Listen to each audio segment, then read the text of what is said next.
হিন্দু ধর্মে দেবদেবীর পূজার শেষে দেবতাকে দেওয়া গন্ধপুষ্প, বস্ত্র, ভূষণ তথা নৈবেদ্য প্রসাদরূপে ভক্তগণের মধ্যে বিতরণ করা হয়। কিন্তু এই প্রসাদ সম্ভার ভক্তেরা শুরুতেই লাভ করে না। দেবতার প্রসাদ সবার আগে যিনি লাভ করেন তিনি হলেন নির্মাল্য দেবতা। দেবতার ভক্তদের মধ্যে সর্বশ্রেষ্ঠ ভক্ত যিনি আমাদের অন্তরে দেবতাকে ভক্তি করার যথাযথ শিক্ষা প্রদান করেন, তিনিই হলেন নির্মাল্য দেবতা। প্রসাদ কথার অর্থ হল যা প্রসন্ন হয়ে প্রদান করা হয়। দেবতার কৃপাই দেবতার প্রসাদ। কিন্তু সেই কৃপা যে স্থূল রক্তমাংসের চোখে দেখা যায় না, আর তাই দেবতার কৃপাকে আমরা গ্রহণ করি তাকে নিবেদিত বস্ত্র, ভূষণ, গন্ধপুষ্প ও নৈবেদ্যর মাধ্যমে। এই পূজোপচারে যুক্ত থাকে পরমেশ্বরের স্পর্শ, তার আমাদের প্রতি স্নেহ এবং আমাদের প্রতি তার অহৈতুকী কৃপা। আর তাই এই প্রসাদ আর তিনি নিজে যেন অভিন্ন। তার প্রসাদকে গ্রহণ করাই স্বয়ং তাকে গ্রহণ করা। সেই তাকে আমাদের কাছে যিনি তুলে ধরেন তিনি হলেন শ্রী গুরুদেব। প্রত্যেক দেবতার নিজ নিজ সম্প্রদায়ের মুখ্য আচার্য তথা প্রবর্তকই সেই গুরু, যিনি সেই সম্প্রদায়ের সকল গুরুর গুরু। সেই মহাগুরু প্রবর্তক আচার্যই নির্মাল্য দেবতার স্থান অধিকার করেছেন প্রত্যেক দেবতার নিজ নিজ সম্প্রদায়। শাস্ত্রে বলা হয়েছে, পূজা কর্মকাণ্ডে এই নির্মাল্য দেবতাকে দেবতার প্রসাদ নিবেদন না করে সেই প্রসাদ যে ভক্ষণ করে তার পূজা বিনষ্ট হয় এবং সেই দেবতার কোপের ভাগী হয়। আর এই কারণেই নির্মাল্য দেবতাকে দেবতার প্রসাদ নিবেদন করে তবেই সেই দেবতার প্রসাদ মুখে তোলা যায়। দেবতাকে দেওয়া প্রসাদ শুধুই দেবতার কৃপা প্রসাদ, কিন্তু সেই প্রসাদ যখন গুরুস্বরূপ নির্মাল্য দেবতার উচ্ছিষ্ট হয়ে আমাদের কাছে আসে তখনই তা হয়ে ওঠে মহাপ্রসাদ। আজকে কথাবাচকে আমরা জানব সেই মহাপ্রসাদের কথা এবং সেই নির্মাল্য দেবতাদের কথা, যাদেরকে পূজার শেষে নিবেদিত বস্তু অর্পণ না করলে সম্পূর্ণ পূজা কর্মকাণ্ডই বিনষ্ট হয়ে যায়।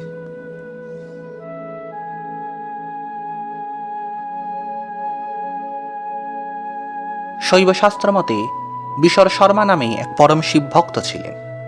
তিনি গোচারণকালে একটি বালির শিবলিঙ্গ বানিয়ে তাতে পূজা করতেন এবং নিজের পালের গরুদের দুধ দহন করে সেই দুধ দিয়েই সেই রেতলিঙ্গকে অভিষেক করতেন।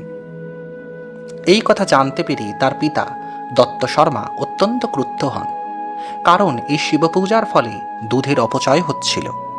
আর তাই দত্ত শর্মা নিজের ছেলেকে অনুসরণ করে একদিন স্বচক্ষে এই দৃশ্য দেখে অতিশয় ক্রুদ্ধ হন এবং বিশরকে বলেন এই শিবপূজা ত্যাগ করতে। কিন্তু বিশর তো শিবপূজায় মগ্ন ছিল, সে নিজের পিতার কথা শুনতে পায়নি, শুনতে চায়নি। এতে ক্ষুব্ধ হয়ে দত্ত শর্মা সক্রোধে সেই বালির তৈরি শিবলিঙ্গে পদাঘাত করে। এতে বিশরের শিবপূজা বিঘ্নিত হলে তিনি একটি কুশ নিয়ে নিজের পিতার চরণে আঘাত করেন। আর কি আশ্চর্য, বিশরের শিবভক্তির চণ্ড তেজে তার নিক্ষিপ্ত সেই কুশ কুঠার হয়ে তার পিতাকে পঙ্গু করে দেয়। এই দৃশ্য দেখে কৈলাসপতি শঙ্কর সেখানে আগমন করেন এবং নিজের কণ্ঠের আকন্দমালা বিশরের মস্তকে মুকুটরূপে স্থাপিত করেন এবং বিশরকে নিজের পুত্ররূপে বরণ করে নেন। নাম দেন তার চণ্ড। কারণ শিবভক্তিতে বিভোর বিশর শিবভক্তির পথে বাধা পেলে চণ্ডরূপ ধারণ করেন। ভগবান শিব বিশরের পিতাকে তার চরণ ফিরিয়ে দেন, কিন্তু নিজের সঙ্গে চণ্ড নামক সেই বালককে নিয়ে চলে যান কৈলাসে। সেখানে আজও এই চণ্ড নিত্য শিবপূজা করেন এবং শিবের প্রসাদের প্রথম ভাগ ইনিই গ্রহণ করেন। শৈব সম্প্রদায় এই চণ্ড গুরুতুল্য এবং 63 নায়নার শৈবাচার্যের অন্যতম। আর তাই ইনি শিবপূজার নির্মাল্য দেবতা। তবে এই শিবের নির্মাল্য দেবতার আড়ালে এক দীর্ঘ বিবর্তনের ইতিহাস আছে। বৈদিক যুগে রুদ্র ছিলেন অতি ভয়াবহ এক দেবতা। তিনি ধ্বংসের তথা বিনাশের দেবতা। ঝড় ঝঞ্ঝা তারই প্রকোপ, মৃত্যু আর মহামারী তারই ক্রোধের ফল। সেই রুদ্রকে বৈদিক যুগের ঋষিরা ভয় করতেন। এই রুদ্রের উপাসকগণকে বৈদিক ঋষিগণ আর্য বলে গণ্য করতেন না। রুদ্রের উপাসনা বৈদিক ধ্যান ধারণার বহির্ভূত ছিল। তাতে ছিল না বর্ণভেদ, ভক্ষাভক্ষ বিচার কিংবা সূচি অসুচির বেড়াজাল। ফলে রুদ্রের পূজা নিন্দিত ছিল রক্ষণশীল ব্রাহ্মণ্য শ্রৌত স্মার্ত সমাজে। কিন্তু রুদ্রের প্রকোপকে অস্বীকার করার ক্ষমতাও তো সেই ব্রাহ্মণদের ছিল না। আর তাই তারা ভয় ভক্তিতে শিবপূজা করলেও শিবের প্রসাদ খেত না, জাত যাবার ভয়। শিব পূজায় সকল জাতেই অধিকারী, আর শিবের প্রসাদেও সকল জাতির অধিকার আছে। আর তাই শিবপ্রসাদকে উচ্চবর্ণের ব্রাহ্মণরা অস্পৃশ্য ও অভক্ষ্য বলেই মনে করত। আর তাই শিবপ্রসাদকে জলে ফেলে দেবার বা অন্তর্জদের সেবনের যোগ্য বলেই মনে করতেন তারা। এই অন্তর্জদের আরেক নামই হল চণ্ড। চণ্ড কথাটি থেকেই চণ্ডাল কথাটি এসেছে। শ্রীমদ্ ভাগবতের দক্ষ ও নন্দী বিবাদে প্রজাপতি দক্ষ শিবকে এই চণ্ডাল বলে নিন্দা করেছিলেন। কারণ শিব শ্মশানবাসী, চিতাভস্মলেপী, ভূত প্রেত প্রমথের সঙ্গী, মৃত্যুর বান্ধব। এই শিব বা রুদ্র বস্তুত এই মৃত্যুপ্রিয় শ্মশানবাসীদেরই দেবতা ছিলেন, আর তাই তার ভক্তগণকে চণ্ডাল বলা হতো। এই চণ্ডালের উচ্ছিষ্ট প্রসাদ ব্রাহ্মণের পক্ষে গ্রহণ করা অসম্ভব ছিল বলে ব্রাহ্মণগণ শিবপূজার প্রসাদ এই চণ্ডকে নিবেদনের বিধান করে। পূর্বোক্ত চণ্ডের কাহিনীটা নিয়ে বিচার করলেও আমরা পাব যে এক ব্রাহ্মণ সন্তান কিভাবে নিজের পিতার বিরোধ করে শিবভক্তি চর্চা করে। বস্তুত এই ব্রাহ্মণ পিতার অবাধ্য তথা নিজের ব্রাহ্মণ পিতাকে আঘাতকারী, পঙ্গু করে দেওয়া এই চণ্ড বালক স্মার্ত ব্রাহ্মণ্য সংস্কৃতি বহির্ভূত শৈব সম্প্রদায়ের অদম্য শিবভক্তিকেই প্রকাশ করে। চণ্ডের হাতের কুঠার অরণ্যচারী শাবর ব্যাধ নিষাদের প্রতীক, চণ্ডের ভীষণ ক্রোধ চণ্ডালের মৃত্যুময় করালতার প্রতীক। চণ্ড সেই অব্রাহ্মণ জাতির আদিগুরু, যিনি ব্রাহ্মণ্য রক্ষণশীলতার অন্তরালে ঈশ্বর ভক্তির শিক্ষা দিচ্ছেন মানব জাতিকে। এই নির্মাল্য দেবতারূপী চণ্ড সেই ব্রাহ্মণেতর জাতির ঈশ্বর ভক্তির প্রতীক। পরবর্তীকালে শ্রৌত এবং স্মার্ত ব্রাহ্মণগণের মধ্যে এই শৈবভক্তির জোয়ার আসে। তারা শিবপ্রসাদকে আর অবজ্ঞা না করে শিবলিঙ্গে অর্পিত প্রসাদের একাংশ মাত্র চণ্ডেশ্বরকে প্রদান করে বাকি নিজেরা প্রসাদ হিসেবে গ্রহণ করতে শুরু করে। তারা চণ্ডের নির্মাল্য প্রসাদকে জলে ফেলে দিতেই স্বচ্ছন্দ। কিন্তু শৈবগণ এই চণ্ডকে গুরুজ্ঞান করে সেই চণ্ডের প্রসাদকেও মহাপ্রসাদ বলে গ্রহণ করে থাকেন। শৈবদের এই চণ্ড পূজা ভারতবর্ষের অপরাপর সম্প্রদায়কেও প্রভাবিত করে। ফলে সকল দেবতারই অনুরূপ প্রসাদভোজী নির্মাল্য দেবতা সৃষ্ট হয়, যারা ইষ্টভক্তির পরাকাষ্ঠা। এরা সকলেই চণ্ড নামে পরিচিত, কারণ এরা ইষ্টভক্তিতে চণ্ড তেজ প্রাপ্ত হয়েছেন। শিবের নির্মাল্য দেবতাকে চণ্ডেশ্বর, চণ্ডেশ তথা ধ্বনিচণ্ড বলা হয়। অপরাপর দেবতার চণ্ড ক্রমশ এই প্রকার। গানপত্য সমাজে ভগবান গণেশের পূজার শেষে তার নির্মাল্য নিবেদন করা হয় কুম্ভোদর নামক এক দেবতাকে। কামিকাগম অনুসারে এই কুম্ভোদর হলেন এই প্রকার: কুম্ভোদরশ্চতুর্হস্তঃ টঙ্কশূলাসি দণ্ডধৃক রক্তবর্ণ মহাদীপ্ত ভদ্রপীঠ পরিস্থিতঃ। অর্থাৎ এই কুম্ভোদর চারি হস্তযুক্ত, তিনি টঙ্কশূল, অসি এবং দণ্ড ধারণ করে আছেন। তিনি রক্তবর্ণ, অতি উজ্জ্বল এবং ভদ্রাসনে বসে আছেন। আবার অপর একটি ধ্যানে তিনি দ্বিভুজ, যথা কুম্ভোদরং বিশালাক্ষং মহোরগোপবীতকম টঙ্কাঞ্জলিধরং শুভ্রং দেবলোকন তৎপরং। অর্থাৎ কুম্ভধর শুভ্রবর্ণ, তিনি বিশাল নেত্রযুক্ত, তার গায়ে সাপের পৈতে, তিনি কাঁধে টঙ্ক নিয়ে অঞ্জলি হস্তে দাঁড়িয়ে আছেন গণেশের দিকে চেয়ে। শৈবাগমে এই কুম্ভধরকে ক্রমশ মহোদর, ঘটোদর, লম্বোদর, কুণ্ডোদর, গুণ্টোদর তথা কুম্ভচণ্ডও বলা হয়।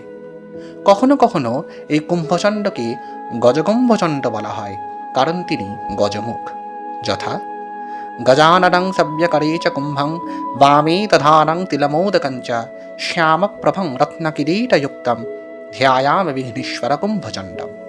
অর্থাৎ কুম্ভচণ্ড হলেন গজানন, তার ডান হাতে থাকে কুম্ভ এবং বাম হাতে থাকে তিলের মোদক।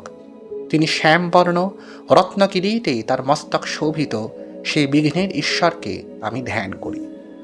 গণেশ মন্দিরে প্রবেশদ্বার অতিক্রম করে ধ্বজমণ্ডপের নিচে গণেশের বাহন মুশিকের মন্দির করতে হয়। সেই মুশিকের মন্দিরে এই কুম্ভোদরের জন্যও একটি স্থান নির্দেশ করতে বলেছে শৈবাগম। গণেশ ভক্তরা মন্দিরে প্রবেশ করে সর্বাগ্রে এই বাহন মুশিকরাজ এবং ভক্তরাজ কুম্ভোদরকে প্রণাম করে তবেই মুখ্য গণেশ মন্দিরে পূজা দিতে যান। পূজার শেষে এই কুম্ভোদরের মুখে ঠেকিয়ে গণেশ প্রসাদ গ্রহণ করবেন ভক্তরা। তবে সম্প্রদায় ভেদে গণেশের এই নির্মাল্য দেবতার নাম পাল্টায়। ময়ূর সম্প্রদায় মতে গণেশের নির্মাল্য দেবতা হলেন ব্রহ্মপ্রিয়। তার রূপটি অবিকল গণেশের মতো। রক্তবর্ণং চতুর্বাহং গজবক্ত্রং ত্রিনেত্রকম পরশুং পঙ্কজং পাশং দধানমঙ্কুশং তথা ব্রহ্মপ্রিয়মহং ধ্যায়ে গণেশ ভক্ত শেখরম। গণেশের ভক্তগণের মধ্যে সর্বশ্রেষ্ঠ ভক্ত ব্রহ্মপ্রিয়কে ধ্যান করি, যিনি রক্তবর্ণ, চতুর্বাহু, গজানন এবং ত্রিনেত্রযুক্ত। তার হাতে রয়েছে পরশু, পদ্ম, পাশ এবং অঙ্কুশ। শ্রী বিদ্যারণব ও মেরুতন্ত্র মতে গণেশের নির্মাল্য দেবতা হলেন লম্বোদর। আবার মন্ত্র মহোদধি মতে গণেশের নির্মাল্য দেবতা হলেন বক্রতুণ্ড। আগম বাগীশের তন্ত্রসার মতে উচ্ছিষ্ট গণেশের পূজাই নির্মাল্য দেবতার পূজা।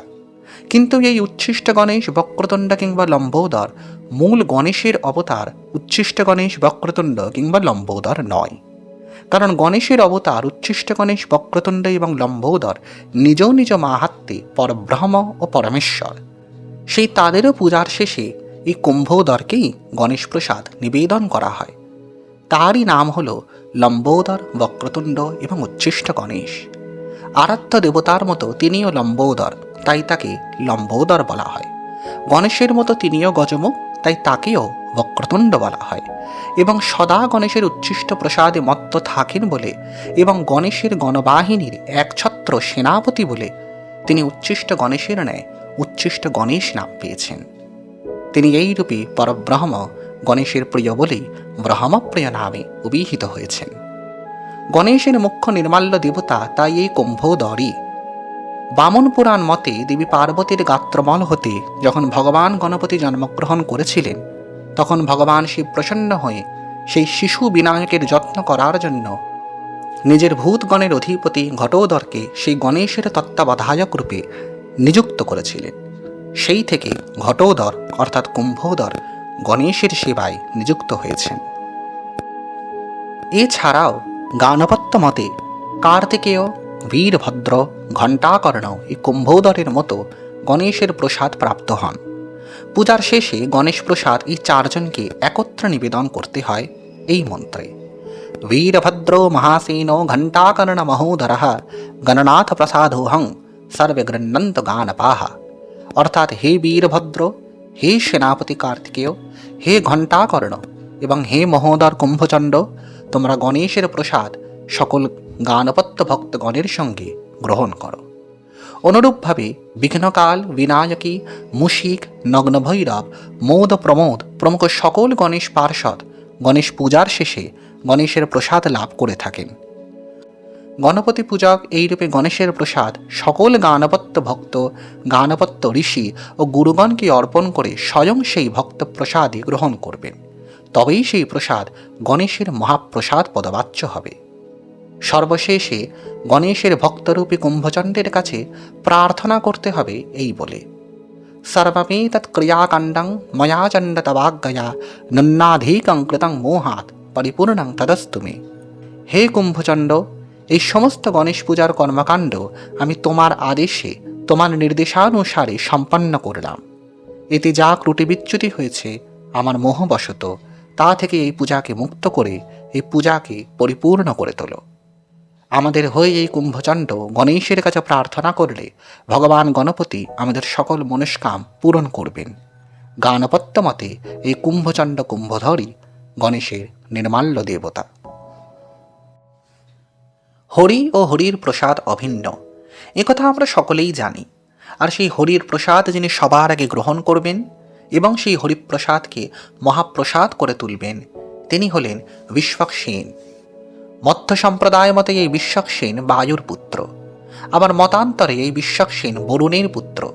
কিন্তু কুর্ম পুরাণ মতে এই বিশ্বক্সেন নামক দেবতা ভগবান নারায়ণেরই অংশজাত, নারায়ণেরই এক অবতার। এই বিশ্বক্সেন কথার অর্থ হল বিশ্বব্যাপী যার সৈন্য রয়েছে। ভগবান নারায়ণের বৈষ্ণবী সেনার সেনাপতি হলেন এই বিশ্বক্সেন।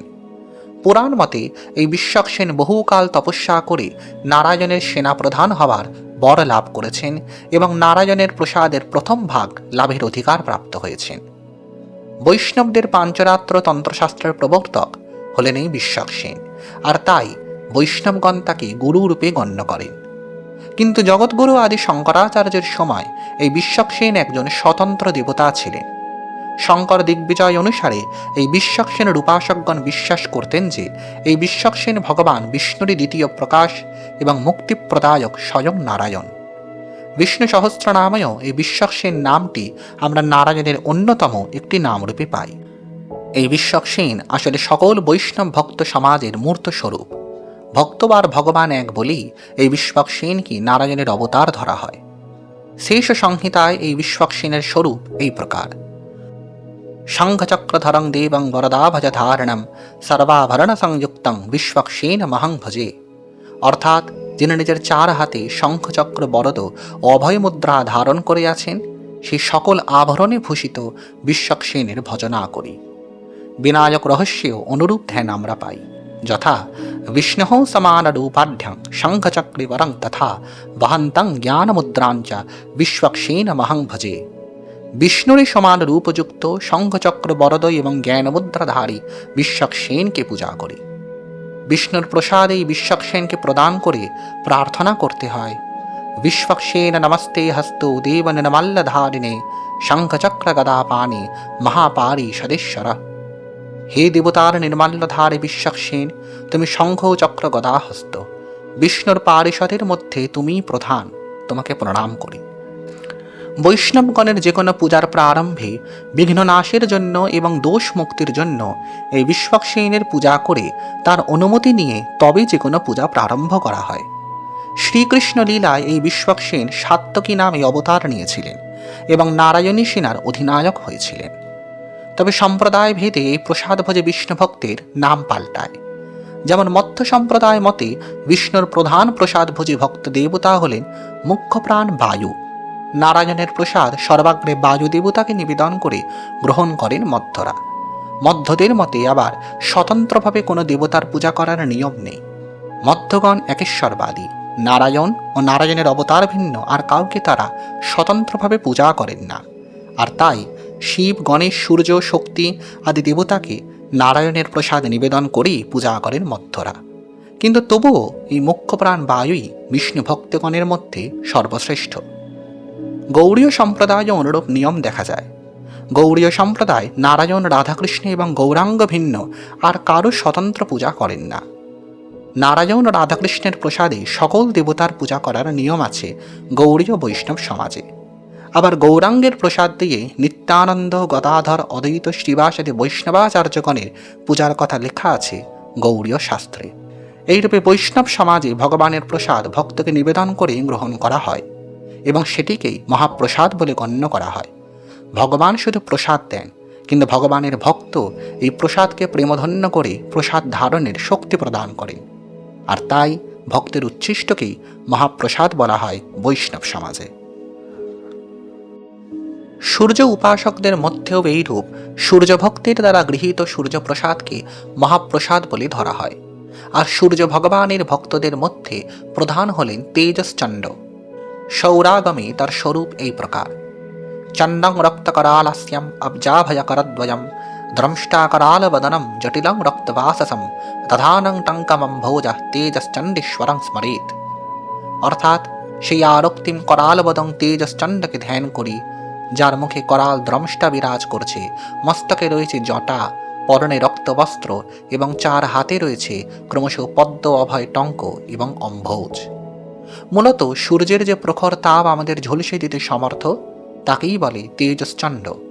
অগ্নিপুরাণ মতে তেজশ্চণ্ড নিত্য ভগবান সূর্যের গলায় মালা প্রদান করেন। অর্থাৎ যে কিরণমালা সূর্যকে ঘিরে থাকে, সেই কিরণমালা প্রদানকারী সূর্যের তেজই তেজশ্চণ্ড নামে পরিচিত।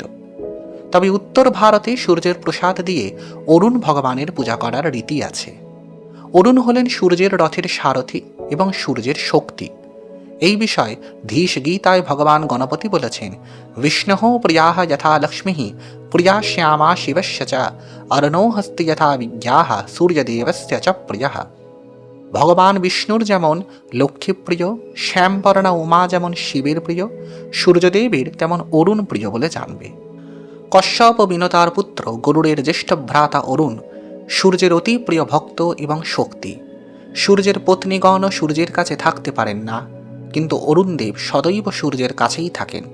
আর এই কারণে সূর্যের প্রসাদে প্রথমাধিকারও এই অরুণ গ্রহণ করেছেন। শ্রীতত্ত্বনিধি অনুসারে এই অরুণের রূপ এই প্রকার: সূর্য স্বন্দনমারূঢ় অর্চিমালী প্রতাপবান কালভূত কামরূপ অরুণো সেব্যতে মায়া।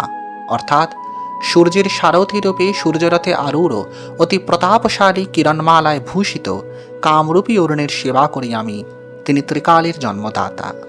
এইরূপে সূর্য ভগবানের ভক্তরা সূর্যপ্রসাদ গ্রহণ করে আমাদের প্রদান করলে তা সূর্যের মহাপ্রসাদে পরিণত হয়।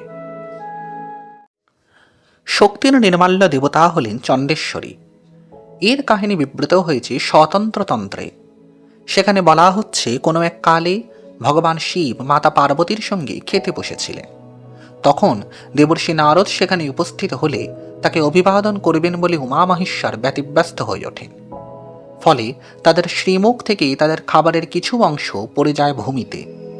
সেই পতিত উচ্ছিষ্ট প্রসাদ থেকেই এক কুমারীর জন্ম হয় এবং সেই নারী উমা মহেশ্বরের কাছে তাদের প্রসাদ প্রার্থনা করেন। ভগবান শিব এতে প্রসন্ন হন এবং দেবী উমার সেবায় এই কুমারীকে নিযুক্ত করেন। এই কুমারীর নাম হল চণ্ডেশ্বরী।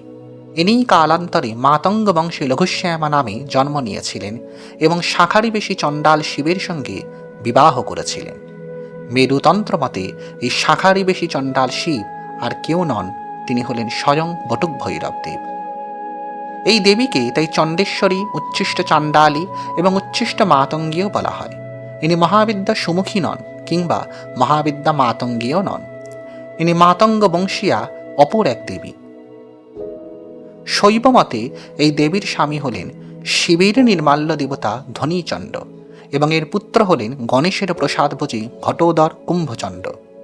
শাক্তাগমে এর মূর্তি এই প্রকার: একবক্ত্রাং দ্বিনেত্রাঞ্চ করণ্ডমকুটান্বিতাং দুকূলবসনাং শ্যামাং বামহস্তা ধৃতোৎপলাং সুখাসীনাং সুরূপাঞ্চ সর্বাভরণভূষিতাং চণ্ডেশিং সততং নৌমি গৌরীসেবা ফলপ্রদাম। অর্থাৎ সেই দেবী চণ্ডেশীকে প্রণাম করি, যিনি এক বক্ত্রা, দুই নেত্রা এবং করণ্ডাকৃতির মুকুট মস্তকে ধারণ করিয়াছেন। দুকুল বসনে ইনি সজ্জিতা, ইনি শ্যামবর্ণা। এর বাম হাতে রয়েছে নীলোৎপল। দেবী সুখাসীনা, সুরূপা এবং সকল আভরণে ভূষিতা। এই দেবী গৌরী পূজার ফল প্রদান করেন। ধ্যানান্তরে এই দেবীকে কুঠার পদ্মহস্তা বলা হয়েছে। আবার কুলার্ণব তন্ত্রমতে দেবী হলেন বীণাপাণি, যথা वीणाबद्ध विनोदगीते नृतां नीलांशकद्भासिनीं बिम्बष्टिं नवयावकद्रचरणां माकीर्णकेशाननां मृद्वङ्गिं सिततङ्गकुण्डलधरां माणिक्यभूषज्ज्वलां मातङ्गिं प्रणतहस्मि सुस्मितमुखीं देवीं शुकश्यामलाम्। বীণাবাদনে বিনোদিতা, গায়নে রতা, নীলবর্ণের বসনে সুসজ্জিতা দেবী মাতঙ্গীর অষ্টাধর নবজাবকে রক্তিম হয়েছে। দেবীর আলুলায়িত কেশপাশ তার মুখকে সুশোভিত করেছে। দেবীর মৃদুভাবে অঙ্গ বঙ্কিম হয়ে আছে। তার হাতে সাদা শাখা এবং কানে শঙ্খের কুণ্ডল। দেবীর অঙ্গে মাণিক্যের উজ্জ্বল ভূষণ। দেবী সুস্মিতমুখী এবং টিয়া পাখির মতো শ্যামবর্ণা। বস্তুত মাতঙ্গ জাতি এক প্রকার বর্ণসঙ্কর অন্তজ জাতি, কিন্তু এই জাতির নিজস্ব কিছু তন্ত্র সাধনা ছিল, যার জন্য এরা ভারতীয় সনাতন সংস্কৃতিতে বিশেষ স্থান অধিকার করেছিল। মনে পড়ে রামায়ণের শবরীর কথা, যিনি নিজের এঁঠো ফল শ্রীরামকে দিয়েছিলেন নৈবেদ্য রূপে। এই শবরীর তপস্থলী ছিল মতঙ্গ মুনির আশ্রম এবং এই শবরীর গুরুও ছিলেন স্বয়ং ঋষি মতঙ্গ, যিনি মহাভারত মতে এক বর্ণসঙ্কর অন্তজ ছিলেন। তপস্যার প্রভাবে এই মতঙ্গ খেচর সিদ্ধি ও সঙ্গীত কাব্যকলাতে বিশেষ ব্যুৎপত্তি লাভ করেন। এই মতঙ্গ ঋষির বংশেই দেবী জন্ম নিয়েছেন বারবার, কখনো গণেশ পত্নী নীল সরস্বতী নামে, আবার কখনো বটুক ভৈরবের পত্নী লঘুশ্যামলা নামে। এই সকল দেবী অবতারই মাতঙ্গী নামে পরিচিতা। সৌভাগ্য রত্নাকরে বলা হচ্ছে, রজস্বলা চ মাতঙ্গী সাদূতি সর্বমঙ্গলা আদ্যন্ত শূন্যা সা দেবী তস্মাৎ খ্যাতা তদন্তজা মাতঙ্গিয়ন্তবর্ণস্থা তদা সা অন্তজা ভবেদ মাতঙ্গি পূজনং শ্রেষ্ঠং দূতিয়াগে মনোহরে। পূজাকালে যে নারী রজস্বলা হয় তাকেই মাতঙ্গী বলে। এই মাতঙ্গী দূতি সর্বমঙ্গলা। আদিয় অন্তশূন্যা সেই মাতঙ্গী দেবী অন্তজারূপে খ্যাতা। অন্তবর্ণে অর্থাৎ নিম্নবর্ণে জন্ম নিয়েছেন এই দেবী মাতঙ্গী। তাই দূতি জাগে মাতঙ্গী পূজা শ্রেষ্ঠ ও মনোহর। শাক্তাচার মূলত মাতৃপ্রতিমার পূজা নয়, এ হল নারী শক্তির পূজা। দেবী পূজার শেষে সাধক নিজের স্ত্রীর মধ্যে আদ্যাশক্তিকে পূজা করবেন। সাধক তাই দেবীর প্রসাদ সর্বাগ্রে তুলে দেবেন নিজের স্ত্রীর মুখে, সেই মাতঙ্গীর মুখে যা জীবন্ত বিগ্রহে সাধকের পত্নী রূপা। ইনি শেষিকা, ইনি চণ্ডেশ্বরী, ইনি উচ্ছিষ্ট মাতঙ্গী। শক্তি পূজায় কোনো দেবী নয়, সাধকের পত্নীই নির্মাল্যবাসিনী। এই পত্নী পূজা না করলে শক্তি পূজা অসম্পূর্ণ হয়। যারা পত্নীহীন তারাই দেবী চণ্ডেশ্বরের উদ্দেশ্যে ঈশান কোণে দেবী প্রসাদ অর্পণ করে সেই প্রসাদ গ্রহণ করবেন, আর পত্নীযুক্ত সাধকেরা নিজের স্ত্রীর উচ্ছিষ্ট ভোজন করবেন। তবেই সেই প্রসাদ মহাপ্রসাদ হবে। এই কারণেই তন্ত্রে বলা হয়েছে শ্রীচক্রের প্রসাদ সকল দেবতারা গ্রহণ করেন। আসলে শ্রীচক্র বলতে নারী পুরুষের মিলনকেই বোঝায়। কোনো দেবতাকে নিবেদিত উপচার তখনই প্রসাদের রূপে গ্রহণ করা যায় যখন তা সেই দেবতার ভক্ত সম্প্রদায়ের মুখ্যতম ভক্তের স্পর্শধন্য হয়। কিন্তু ব্রাহ্মণ্য সংস্কৃতিতে বিষ্ণুবাদী ব্রাহ্মণ্য দেবতা ভিন্ন অপরাপর দেবতার পূজাকে এবং পূজার প্রসাদকে নিম্ন চোখে দেখা হতো। ফলে বিষ্ণু ও বৈষ্ণবীয় কতিপয় ব্রাহ্মণ্য দেবতা ভিন্ন অপরাপর সকল দেবতার নৈবেদ্য তথা নির্মাল্য অস্পৃশ্যতার কলঙ্কের ভাগী হয়। বিশেষত তান্ত্রিক দেবতাদের নির্মাল্যকেই অস্পৃশ্য বলে গণ্য করতেন রক্ষণশীল ব্রাহ্মণ্য সম্প্রদায়ের মানুষেরা। কারণ তন্ত্রোক্ত পূজা কর্মকাণ্ডে কোনরূপ বাদ বিচার ছিল না। ছিল না শুচি অশুচি, ভক্ষাভক্ষ কিংবা জাত বিচাতের সীমারেখা। তাছাড়া ছিল বহুবিধ কুসংস্কার। যেমন গণেশের নির্মাল্য দেবতা কুম্ভচণ্ড হলেন শিবগণের অন্যতম এক ভূত তথা ভূতের রাজা। আবার শক্তির নির্মাল্যবাসিনী চণ্ডেশ্বরীকে পিশাচিনী বলে গণ্য করা হয়। ধনীচণ্ড অর্থাৎ শিবের নির্মাল্য দেবতা নিজের ব্রাহ্মণ পিতার হত্যাকারী ব্রাহ্মণ্য ধর্মচ্যুত এক চণ্ডাল। এই রূপে শৈব সম্প্রদায় অব্রাহ্মণ তথা ভূত পিশাচের প্রাধান্য থাকার জন্য উচ্চবর্ণের ব্রাহ্মণরা জাত যাবার ভয়ে এই ভক্তপ্রসাদের নির্মাল্য গ্রহণ করতেন না। কিন্তু এখানেই ভগবানের লীলা। তিনি পরমর্ধ লোকের পরমেশ্বর হলেও তার প্রসাদ তখনই গ্রহণ করা যায় যখন আমরা তার ভক্তের জাতি বিজাতি বিচার না করে সেই ভক্তের চরণের ধূলি মস্তকে ধারণ করি। আমাদের অহংকারই ভগবানের প্রসাদ গ্রহণের পথে এক অন্তরায়। এই মনের সীমাবদ্ধতা অতিক্রম করতেই পরমেশ্বরের প্রসাদ সর্বাগ্রে তার অন্তজ ভক্তদের দেবার বিধান করেছে শাস্ত্র। ভক্তের ভক্তিই তার জাতি। ভক্তের চরণে আত্মসমর্পণ না করলে পরমেশ্বরকে পাওয়া যায় না। তাই নির্মাল্য প্রসাদ যারা জলে ফেলে দেয় তারা পরমেশ্বরের প্রসাদকেই ফেলে দেয়। কিন্তু নির্মাল্য যারা গ্রহণ করে তারা এই সংসারে থেকেও দেবতার ন্যায় বিচরণ করে। ভক্তের কৃপায় সাধক নিজেই ভগবৎ স্বরূপ হয়ে যান।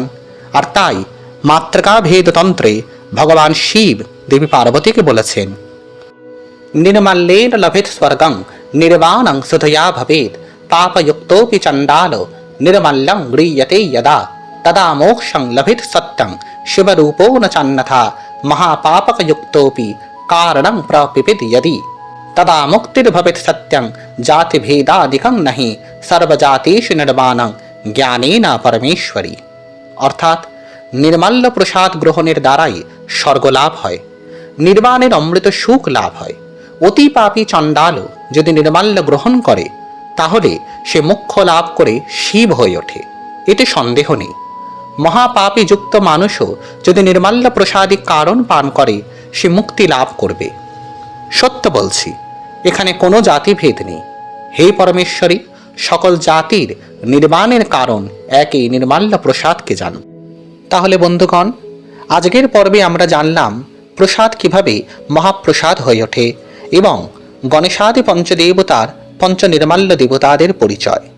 এই দেবতাদের সম্পূর্ণ পূজাবিধি কথাবাচকের বিশেষ সদস্যদের জন্য কমিউনিটি পোস্টে প্রদান করা হবে। যাতে ঘরে বসেই গণেশাদি পঞ্চদেবতার পূজা করে আপনারা প্রসাদ থেকে মহাপ্রসাদ সেবনের পুণ্য লাভ করতে পারেন এবং ইষ্ট দেবতার চরণে পরম ভক্তি লাভ করতে পারেন। এই সদস্যপদ লাভ করার জন্য আপনারা কথাবাচক চ্যানেলের সাবস্ক্রাইব বাটনের পাশে জয়েন অপশনে ক্লিক করে জয়েন হয়ে যান। তাহলে বন্ধুগণ, আজকের মতো এখানেই শেষ করি। কেমন লাগলো তা কমেন্টে জানান এবং আর কোন কোন দেবতার নির্মাল্য দেবতার সম্পর্কে আপনারা জানতে চান তা আমাদের জানাবেন।